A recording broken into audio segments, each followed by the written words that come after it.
Okay. Tere päevast, minu nimi on Liilia Kulli.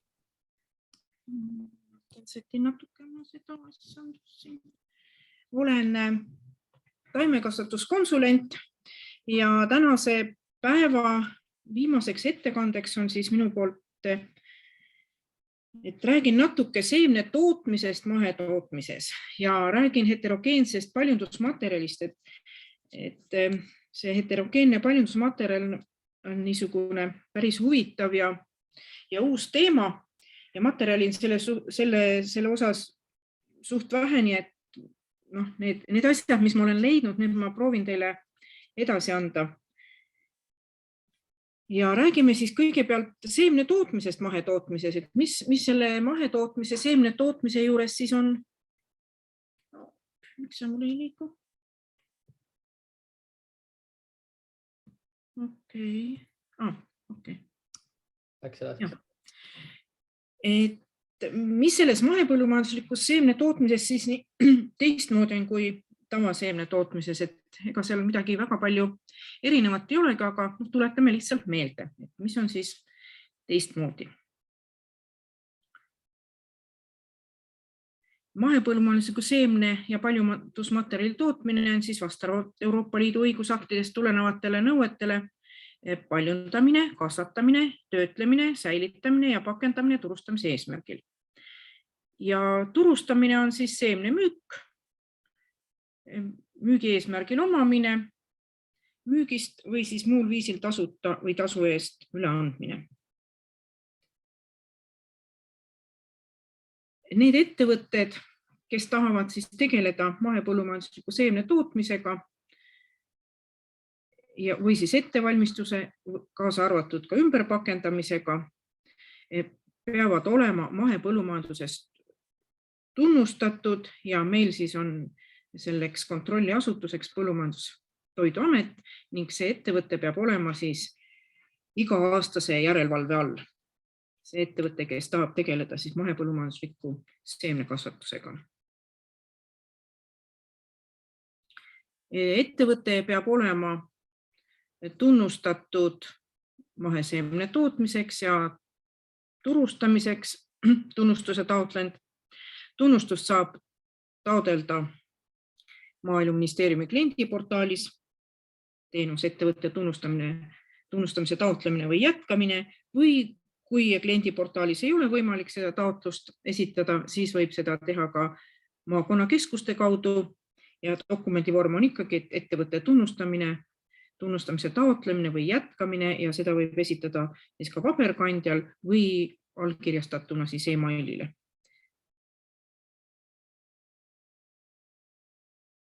Maheseemne tootmisega tegelevad ettevõtted kasutavad seemne paljundamiseks kõrgema kategooria siis supereliit, eliit või C1 seeme keemiliselt töötlemata tava- või mahepõllumajanduslikult toodetud sertifitseeritud seemet. Mahepõllumajandusliku maheseemne tootmisel tuleb järgida mahepõllumajanduse nõudeid. See tähendab seda, et maheseemet saadakse üksnes üleminekuaja läbinud mahemaalt. See tähendab seda, et maa peab olema külvamise hetkel mahe. Kui ettevõtja käitleb nii mahe kui mitte mahetooteid, see on siis pakendamine, sorteerimine, kuivatamine, siis tuleb tagada eristatavus kogu tootmisprotsessis ja ka ladustamisel. Tuleb Põllumajandustoiduametile esitada meetmete kirjeldus, millega tagatakse mahe- ja mitte maheseemne eristatavus. Mahepõllumajandustooteid tuleb hoida teistest põllumajandustoodetest eraldi ja tuleb võtta kasutusele siis kõik võimalikud meetmed, et identifitseerida partiid ning vältida segunemist. Ja kui mahepõllumajandustooteid ladustatakse, siis tuleb kasutada kohaseid puhastusvahendeid seal laos ja need puhastusmeetmed, mida kasutatakse, need peavad olema kirjalikult fikseeritud. Maheseemnete märgistamisel tuleb müügipakendite etiketile kasutada toote nimestuses viidet mahepõllumajanduslikule, siis mahepõllumajanduslikult toodetud, kas siis sõna ökoloogiline või mahe ja ettevõtet kontrolliva järelevalveasutuse koondnumber. Põllumajandustoiduametil on koondnumber siis EE-Öko 03 ja see EE-Öko 03 ja et ta on nüüd mahetoode, see peab kajastuma ka saatelehtedel ja arvetel. Lisaks sellele, et mahetootmise nõudeid peavad maheseemne tootjad täitma, peavad nad jälgima ka üldise seemnekasvatuse nõudeid, mis tulevad siis taimede paljundamise ja sordikaitse seadustest. Kui mahetootjad üldjuhul peavad küsima, kui nad tahavad oma ettevõttes kasutada keemiliselt mitte töödeldud mitte maheseemet, siis mahepõllumajandusliku seemnetootja ei pea seda nõusolekut kõrgema kategooria seemnete puhul küsima. Et see on nüüd niisugune erand maheseemne kasvatajatel.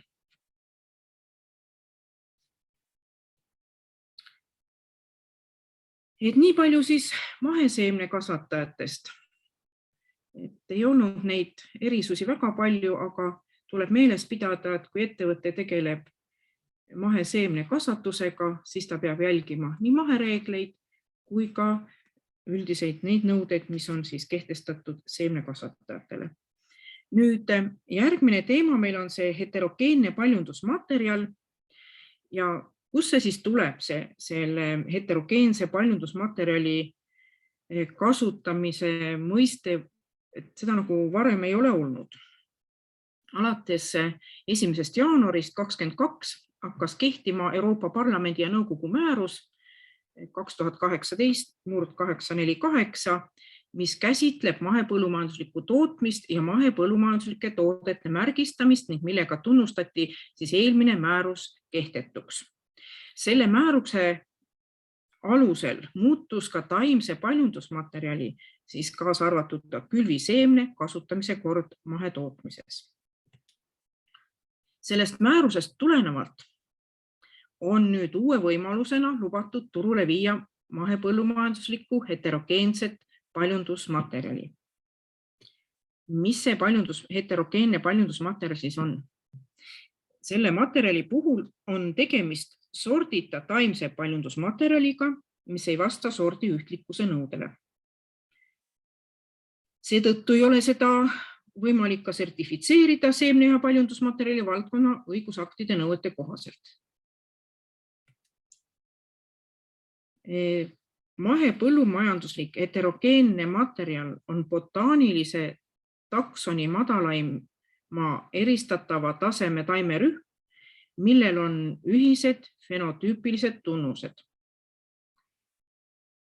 Seda taimerühma iseloomustab suur üksikute paljundusüksuste vaheline geneetiline ja fenotüüpiline mitmekesisus, nii et kõnealust taimerühma esindab materjal tervikuna ja mitte väikest arvu üksusi.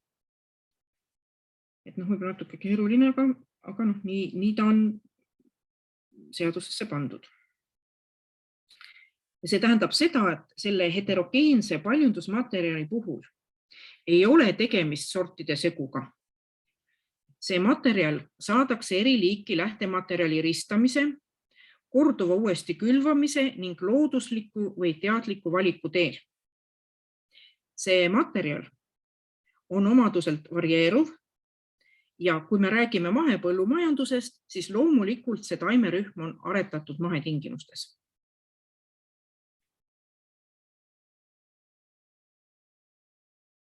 See heterogeenne paljundusmaterjal on ette nähtud kohanema korduvast looduslikust valikust ja inimtegevusest tulenevast valikust, tulenevate eri stressiteguritega ning ta on seepärast ajas muutuv. Ja nagu ma ütlesin, et mahepõllumajanduslikku heterogeenset materjali iseloomustab suur fenotüüpiline ja geneetiline varieeruvus ning võime dünaamiliselt areneda ja konkreetses kasvutingimustes ja konkreetses kasvukohas kohaneda. Ja kuna see materjal on vastupidav haigustele ja kahjustajatele, siis sellepärast ongi seda kasulik kasutada mahepõllumajanduses. Kuid seda materjali võib turule viia alles pärast seda, kui Põllumajandus-Toiduamet on selle heaks kiitnud ja seejärel sordilehte kandnud. Ja selleks, et siis Põllumajandus-Toiduamet saaks selle materjali kanda sordilehte ja on andnud siis turustamise loa, tuleb esitada mahepõllumajandusliku heterogeense materjali kohta Põllumajandus-Toiduametisse mahepõllumajanduse ja seemne osakonda sordivaldkonna toimik. Ja kui see toimik on heaks kiidetud, siis võetakse see materjal sordilehte. No milliseid andmeid selles toimikus siis olema peab? Loomulikult taotleja kontaktandmed, materjali liik ja nimetus, taimerühmale iseloomuliku peamiste agronoomiliste omaduste ja fenotüüpiliste tunnuste kirjeldus, aretusmeetod, nimetatud omaduste või tunnuste kohta tehtud katsete tulemused ja andmed tootmisriigi ja kasutatud lähtematerjali kohta. Selle heterogeense paljundusmaterjali puhul on Euroopa Liidu komisjonil õigus võtta vastu veel täiendavaid delegeeritud õigusakte, millega määratakse kindlaks siis konkreetsete perekondade või liikide heterogeenset materjalist koosnevate taimedesete paljundusmaterjali tootmise ja turustamise nõuded. Et võib võtta siis vastu õigusakte, mis on mahepõllumajandusliku heterogeense materjali kirjelduse kohta, siis on seemnepartiide minimaalsete kvaliteedinõuete, sealhulgas identsuse, spetsiifilise puhtuse, idanõuse määrad, sanitaarne kvaliteet selle materjali kohta, siis veel õigusakt märgistamise ja pakendamise kohta, ettevõtjate säilitavad tootmisandmed ja proovid, et kuidas neid peab säilitama ja kuidas säilitada siis seda mahepõllumajanduslikku heterogeenset materjali. Kui see mahepõllumajanduslik heterogeenne materjal ei ole väikepakendis, siis see, kui ta on suuremas pakendis, siis see tuleb pakendada selliselt, et see pakend on suletav ja seda ei ole võimalik avada pakendile või mahutile avamisjälgi jätmata.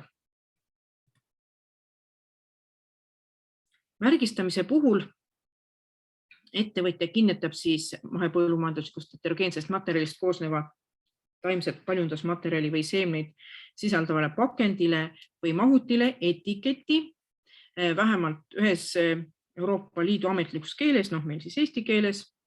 See etikett peab olema loetav, ühele poole trükitud või kirjutatud tekstiga ja see etikett peab olema varem kasutamata ja hõlpsasti nähtav. Ja seal peab olema siis teave selle kohta, et see on heterogeenne paljundusmaterjal, peab olema fraas mahepõllumajanduslik heterogeenne materjal, siis selle pakendi etiketi kinnitamise eest vastutava ettevõtja nimi, aadress, registreerimiskood, tootja riik, pakendile etiketi kinnitamise eest vastutava ettevõtja määratud viitenumber, siis pakendi sulgemiskuu ja aasta, seal peab olema ka sõnad pakend suletud, ja selle järel on sulgemiskuu ja aasta, märgitakse ka liik, vähemalt liigi botaaniline nimetus, siis deklareeritud neto- või brutomass seemnete puhul, deklareeritud arv ja see etikett peab olema kollane rohelise diagonaalse ristiga. Teatavasti ju etiketid näitavad ära meile, millise kategooria seemnega on tegemist. Siis see heterogeenne materjal on kollane rohelise diagonaalse ristiga. Ja kui selle materjali säilitamine on võimalik, siis see ettevõtja, kes on vastavalt määrusele teavitanud pädevaid asutusi sellest heterogeensest materjalist, peab säilitama seda materjali seni, kuni see on turul kättesaadav. Peab säilitama sellisel viisil, et säilitavad teavitamise ajal sellele, et need iseloomulikud põhiomadused säiliksid sellel heterogeensel materjalil. Ja säilitamise eest vastutav ettevõtja registreerib andmed säilitamise kestvuse ja viisi kohta. Ja kui on esitatud Põllumajandus-Toiduametile toimik, et võtta see heterogeenne materjal sordilehte, siis Põllumajandus-Toiduamet teavitab Euroopa liikmesriike ja Euroopa Komisjoni sellest materjalist ja Euroopa Komisjon koostab liikmesriikidelt saadud info kohaselt loetelu lisatud heterogeensetest paljundusmaterjalidest. Hetkel, ma ei tea hetkel, aga 1. märtsi seisuga ei ole Eestis ühtegi heterogeenset paljundusmaterjali kantud sordilehte ja pole ühtegi ka töös. Seega, sellel aastal tõenäoliselt meil külveajaks seda veel ei ole. Et see on nii uudne asi. Et natuke teavet selle kohta, et miks meil seda heterogeenset materjali nüüd mahetootmises hakatakse kasutama, et tegelikult on võetud nüüd seisukoht, et tavaseemne kasutamist lubav erand on kavas kaotada 15 aasta jooksul määruse jõustumisest. Määrus jõustus 1. jaanuar 2022. Teatavasti praegu mahetootjatel ikkagi teatud tingimustel on lubatud kasutada tavaseemet. Ja selleks, et hinnata maheseemne kättesaadavust turul, tuleb jätkuvalt kasutada maheseemne andmebaasi ning esitada Euroopa Komisjonile ja teistele liikmesriikidele tavaseemne kasutamiseks väljastatud lubade kohta aruanne. Et kui teie hulgas siin on keegi mahetootja, siis teate küll, kuidas see tavaseemne kasutamise loa küsimise protseduur on, et see on hästi põhjendatud, peab olema, miks on tavasertifitseeritud seemet ettevõttel vaja kasutada ja kui nüüd see heterogeenne paljundusmaterjal meil hakkab ka olemas olema, et siis tõenäoliselt kaob meil see tavaseemne kasutamise luba mahetootjatel ära. Ja see on minu poolt kõik, sest mõtlen, et see teema on hästi uus ja kuna meil tõesti praegu keegi veel ei ole esitanud ka Põllumajandus-Toiduametile ühtegi toimikut, et siis ilmselt sellel aastal kevadel vähemalt seda materjali meil ei tule, aga tõenäoliselt seda on tulemas. Et ma sellega lõpetan, et